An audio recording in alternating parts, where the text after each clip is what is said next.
CM Chandrababu Nellore జిల్లాలో పర్యటించనున్నారు. మధ్యాహ్నం 3:15 సర్వేపల్లి చేరుకుంటారు. నందగోకులం పాఠశాలను సందర్శిస్తారు. గోశాలను పరిశీలిస్తారు. Nandi power treadmill mission, Nandagokulam save that bull ప్రాజెక్టులను ప్రారంభించనున్నారు.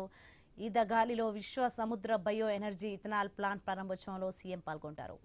రైట్, ఇదే అంశానికి సంబంధించి మరింత సమాచారం మా ప్రతినిధి సునీల్ ఫోన్ లైన్లో అందిస్తారు. సునీల్, ఈ రోజు ముఖ్యమంత్రి చంద్రబాబు నాయుడు నెల్లూరు జిల్లాను అయితే పర్యటించిన పరిస్థితి అయితే ఉంది. అయితే ఇందులో భాగంగా కూడా 2 ప్రారంభోత్సవాలకు అయితే రానున్నారు. వాతావరణ శాఖ తెలిపిన వివరాల మేరకు కూడా నెల్లూరుకు సంబంధించి కూడా స్మార్ట్ బజార్ అనే ఓపెనింగ్ అయితే రావాల్సిన పరిస్థితి అయితే ఉంది. వాతావరణ శాఖ చెప్పిన విధానాన్ని బట్టి కూడా అది క్యాన్సిల్ చేసుకున్న పరిస్థితి అయితే ఉంది. అయితే అనంతరం నెల్లూరు జిల్లా సర్వేపల్లి నియోజకవర్గానికి సంబంధించి పలు కార్యక్రమాల్లో అయితే పాల్గొన్న పరిస్థితి అయితే ఉంది. అయితే 3:15 సర్వేపల్లి చేరుకున్నారు. 3:35 గంటలకి అక్కడ నందగోకులం హై స్కూల్ కు సంబంధించి కూడా ప్రారంభోత్సవం చేయనున్న పరిస్థితి అయితే ఉంది. అనంతరం కూడా ఈదగలి సమీపంలో విశ్వ సముద్ర ఎనర్జీ ప్రైవేట్ లిమిటెడ్ ఆధ్వర్యంలో బయో ఎనర్జీ ప్లాంట్ అయితే ప్రారంభించిన పరిస్థితి దాదాపుగా నెలకొందని చెప్పుకోవచ్చు. అయితే దీనికి సంబంధించి కూడా ఇప్పటికే నెల్లూరు జిల్లా అధికారులు అన్ని ఏర్పాట్లు కూడా చేసిన పరిస్థితి అయితే ఉంది. ఇటు మంత్రులతో పాటు కూడా జిల్లా కలెక్టర్, అదేవిధంగా జిల్లా ఎస్పీ కూడా ముఖ్యమంత్రి వస్తున్న ప్రదేశాలకు సంబంధించి కూడా ఇప్పటికే క్షుణ్ణంగా పరిశీలించి అక్కడ